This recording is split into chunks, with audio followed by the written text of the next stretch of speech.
So what would you say today the clarity practice is? Like someone's listening to this, curious because they've met one of us or they've stumbled across this, and like, I mean, the words that come to mind is it's just a way of checking what you need, and then actually doing it, or knowing how to do it. And I think we were talking about it the other week, how like it's such a basic promise, right? yeah, It's a simple thing to promise of like, those times where you don't know what to do.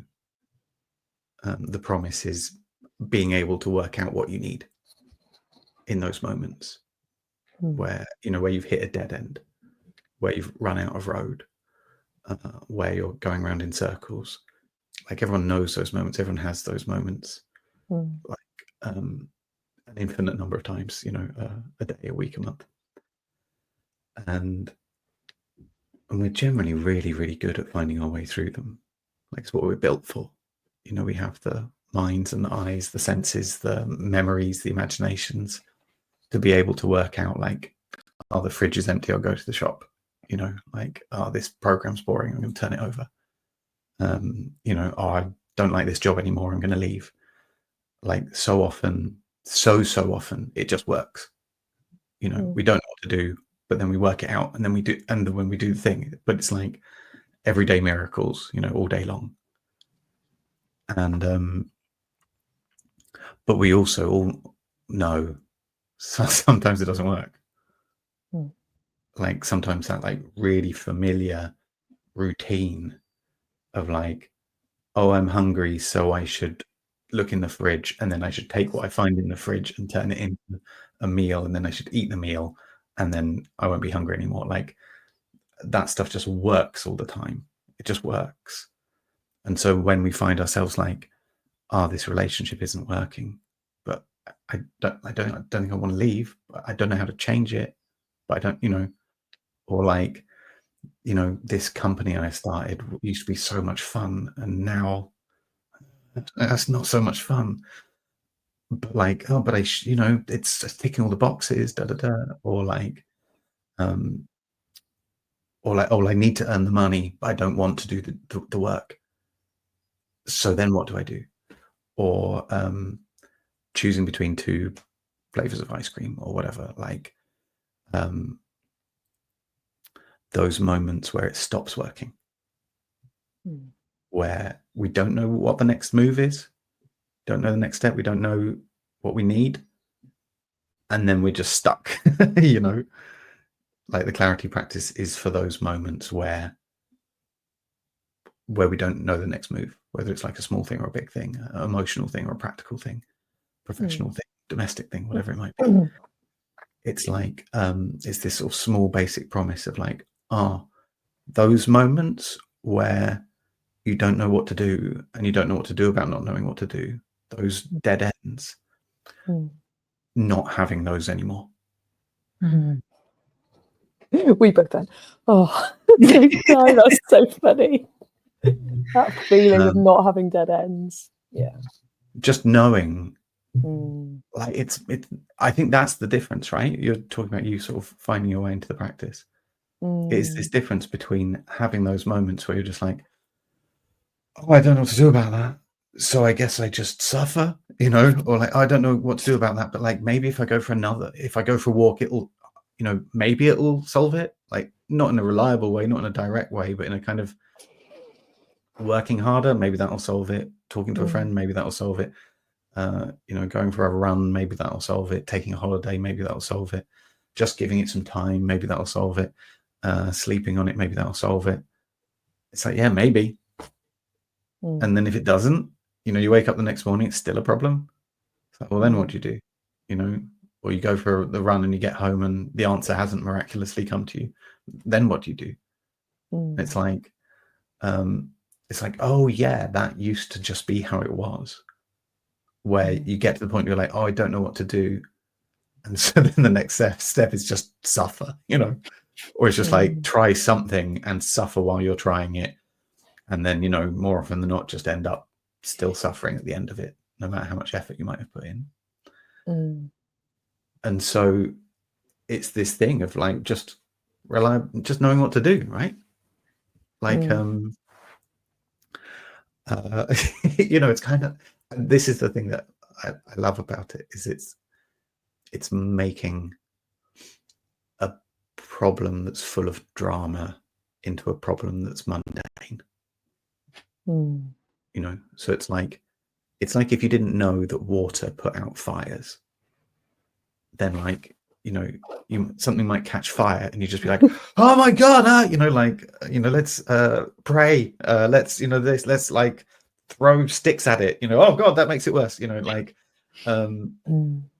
might try a different thing every time and just spend a lot of your time hoping nothing catches fire because you have no idea what to do about it. And like, or like it rains, you're like, oh, that sorts it, great, I hope it rains. Whereas if you know, like, oh, water puts out fire, then if there's a fire and then you need to put it out, you're just like, oh, just get the water and you put out the fire and you carry on with your day. It becomes a really mundane thing. And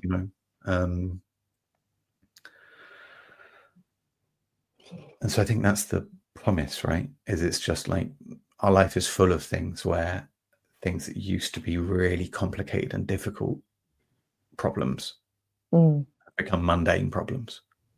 Like, oh, there's that road is closed. Oh, just the sat nav even does it for you. You're like, oh, you go around this way instead. Oh, okay, fine, mundane.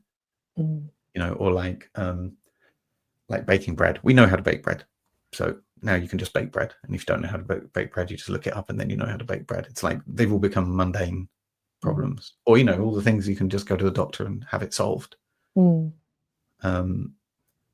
It's making those moments of drama and confusion and suffering and going around in circles mundane. That's a big promise. Yeah. You said that really calmly, like it was just this simple thing, and I was like, wow, that's a big promise. Like, because I've not heard, we spend a lot of time together and I've not heard you say it like that before. And it was, yeah. But I think, it's not, it's a paradox, right? Well, no, it's not promising miracles. It's promising like, oh, here's a thing where if you do the work, it works. Yeah. But like, it's like, oh, it's the work easy? No, no, not at all. No, like, oh, well, it just like ping solve everything all at once. Like, no, like might solve a lot if you're lucky. Yeah. Will it be like grindingly repetitive and annoying and like heartbreaking and like scary and all the things along the way? Yeah, could be. Like, could you set out on doing it and kind of do it and go off course and do it wrong, or like chicken out, in a like, oh, I'm not doing this now. Like, could all those things happen? Yeah, of course. It's like it's like saying it's like if you saw a really big, beautiful carved owl and someone said, oh, I have no idea how to even start doing one of those. If you said, oh, there's such thing as a knife, right? And so like, instead of just like hitting trees with sticks or something, with this knife, you can actually carve like really intricate shapes. You'd be like, wow, that's amazing. You can do that just with a knife. Yeah, just with a knife. And you're like, wow, knives are amazing. It's like, oh, can I carve an owl like that now then? It's like, well, I mean, potentially. Here's a knife. yeah, technically. But it's like, well, it depends how much you're going to invest in it. Like, can you do it without a knife? Can you do it with just a stick? It's like, well, no, you can't. Sure. You could spend your whole life trying to do it with a stick and you're never going to end up with a really beautiful owl. But like, and so it's like being really careful to be clear that it's not saying like, oh, I have a knife, so now everybody can make beautifully carved owls. It's not promising too much like that. Yeah. But it's saying like, now there's a knife.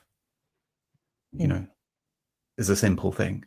Like, is it going to take you years, years and years to get really good?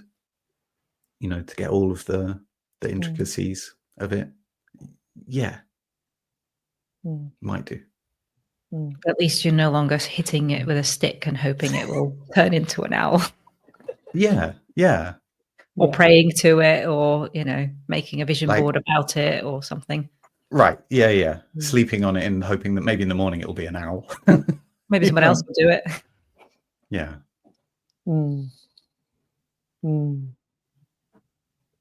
There's something really interesting as I listened to you describe that feeling, Charlie, of you know, getting to the point where you sort of run out of the road, or kind of running out of options. You know, I'm relatively new to the practice. It's been like a couple of years. Yeah. And for me, I think the biggest realization, and I'm still learning this, is it's like the one step before that is the realization that the way I've lived a lot of my life in this like perpetual sense of resistance, like always pushing against something, it always feeling kind of hard, always feeling tired, that's like there's a different way of living, like not even realizing that there are other choices. And with the clarity practice of like going through the process and going, and everything kind of relaxes and the way forward is easy, realizing that that's now a choice. I didn't even know you could have that. I just thought that is how life is. It's just hard, like moving through treacle. And just in case we do all decide that other people could listen into this, we all have, like, we have the benefit of knowing your background, but I think it's important to say at this point as well that you're a coach, right? And a successful one, and had a lot of skills and had a lot of tools. And similar experience for me. And yet finding life hard, pushing, working hard, doing more, going against ourselves. You know, this isn't like we're people that shouldn't have known better. Like, you know, we were helping people innocently and to the best of our abilities, but actually, you know, like I needed to do some reconciling as a coach when I came across this work about, almost like reminded me of 12-step program when you would do an inventory of people you've hurt. I literally felt like I was doing that. I was like, shit, you know, when I came across the principle of I don't know what you need. At best, it might be a good idea. At worst, it's abusive. That one hit me like a stone of like, oh God, what have I done? And so like when we're talking about this, you know, you and me, Ingo, it's like we're not talking about it from a point of view, like if there are people in the world that should know how to do being human and how to get out, how to figure stuff out and how to know how to get results in a way that really works, like we're some pretty good examples of people who supposedly knew. But like I can, you know, for me, that's how I felt. I was like, oh God, like there's another way. Like totally resonated with what you said then. You know, this isn't, you know, I think that's the thing, is it having results, having clients, helping people, and yet still having that feeling until coming across this. That's how widely pervasive doing, you know, throwing sticks on the fire, praying, like trying out loads of other stuff to work. Because I love that analogy of like putting water on the fire, and like you could have a fire literally next to a lake and not know to use it. Yeah. And I love that you brought in the coaching aspect, in that I think coaching is such a broad concept, and there are so many different ways of doing it, and it's so flexible. And I know that the purest form of coaching really is just asking very open questions and not putting yourself in it. But I never quite managed that. And I think my coaching practice took the form of me, Mm. and I just got better and better at forcing, and I had got more and more tools at helping me and others get to where they say they want to get to, with more force, with more power, with more tricks, more hacks, more, if you just schedule it in your diary and set an alarm every half an hour, you can force yourself better. So I think there's a lot of good work being done in coaching, I'm sure, and there's a lot of value in it. The way I took it on was I took it on through my perspective, and I kind of ended up forcing myself and others, I think. And that, Alex, is what you're saying about, at least, the worst being abusive. On some level, I knew I was doing that to myself and not really being kind to others. I think for me, that's the huge shift in this practice, is that it doesn't leave me space to bring me into it. It doesn't, it's all about this, the structure makes sure that all I'm doing is just listening, holding the space, and allowing the other person to listen to themselves. And I'm just listening as to whether I believe their yeses and nos. That's pretty much it. Yeah. There's not space for me to have my opinions or my forcings or my, hey, do you want, a 10-step guide to something? There's something to catch as well, I think, about the word power. And I think the thing that I've got is a clarity practice, like it's pure power, like having clarity is power, and that the it's a different kind of power in the coaching that I used to do. And it was like, it's power over rather than someone having their own power that they then move forward. It's like force rather than power. Maybe, I don't know what you'd say on that, Charlie, but it's like, it kind of feels powerful, but it's power over. It's not that person having their own power. I don't know. There's a line that I got to years ago, which was about two kinds of work, where there's an idea of productivity that says the way to be productive is to repress your personal needs. And the clarity practice, this way of working, is where you harness your personal needs. And so there's one way of working where you're like, I'm going to think up a list of 12 things that have to happen, or someone's going to give me a list of 12 things that need to happen. And then if any personal needs of mine arise, I need to crush them, And the better that I crush them, the more professional I am. So if I'm tired, push it down. If I have a doubt, push it down. If I'm embarrassed, push it down. Like anything. And it's like, the less you can feel, the more like a machine you can be, the less like a human you can be, the more productive you are. The more professional you are. Like, the sign of a professional person is they don't get drawn off course by feelings, Wow, yeah. But it's incredibly, like, it cuts you off from desire, right? That way of working. It says like, be mechanical, but like, no desire. Don't think about desire. Don't think about whether you want to do it or not. Just get it done. Get things done. How do I get from thing 1 to thing 2? Push a bit more. How do I get from thing 2 to thing 3? Push a bit more. Thing 4 to thing 5, push a bit more. Just keep, and like, try and summon up these units of pushing. And then, all the coaching, all the sort of business books or whatever, are like, oh God, I'm running out of pushing units. How can I push further? And it's like, well, you could repress your personal needs this way, or you could force yourself that way, or you could, think more about timing, just get it over the line, And Or worse, can I just add something in there?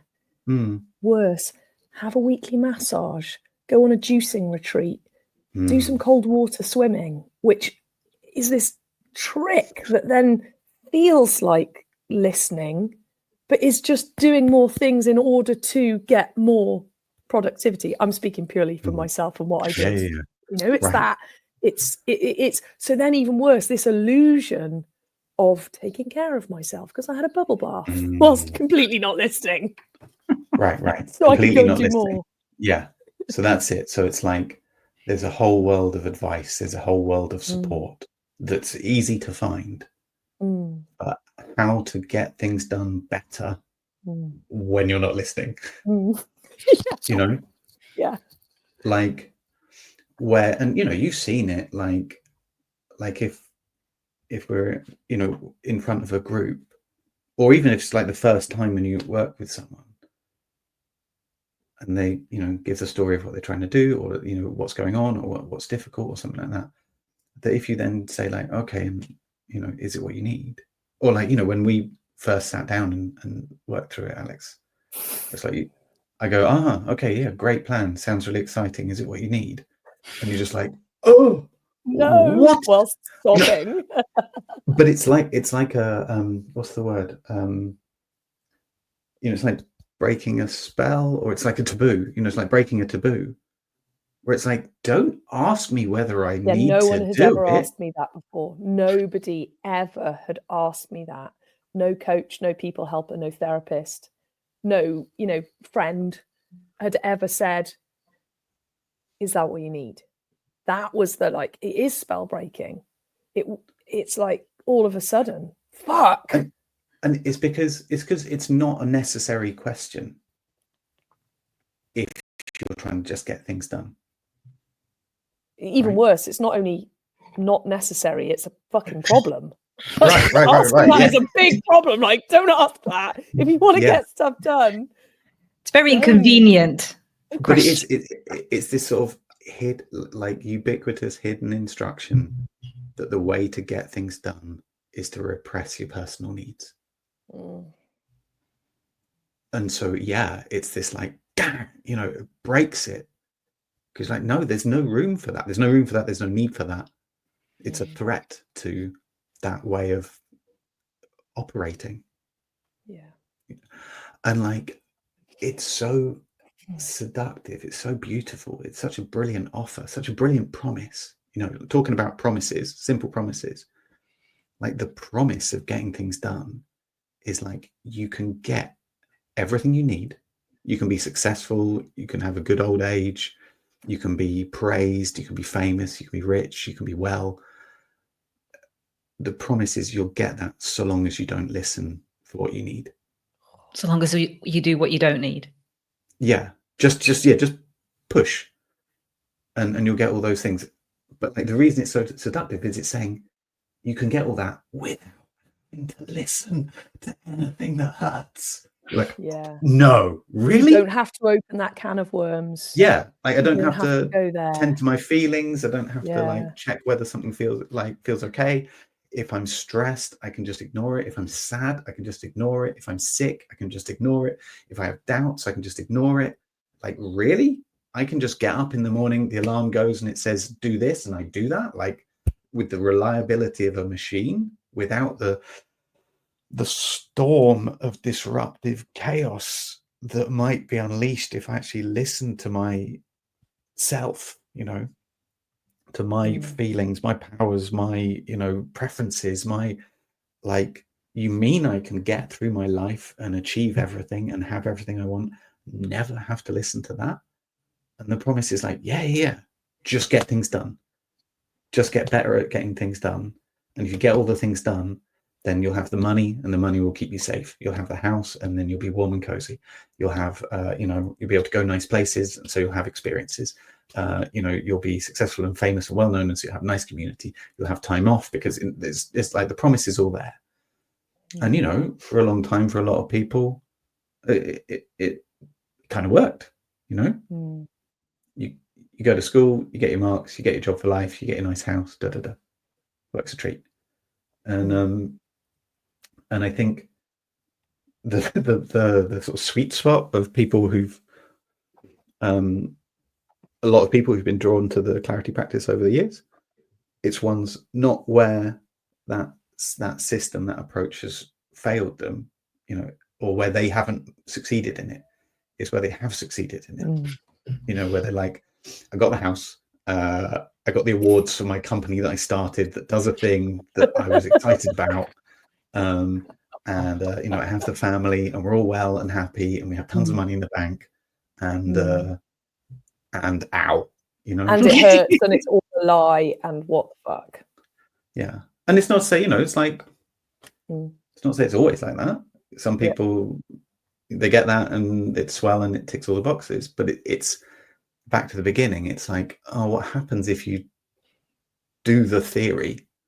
You know, you do what you're told, you do what you're meant to, but it's not what you need, you know, and then you don't know what to do next and no one has a next step for you. That's the trouble with those people. They're like, well, I did everything. And the promise was if I did everything, I'd be happy and everything would be great. And now I'm here and I'm not. So I don't know what to do next. So we're back to this simple promise of like what to do when you don't know what to do next.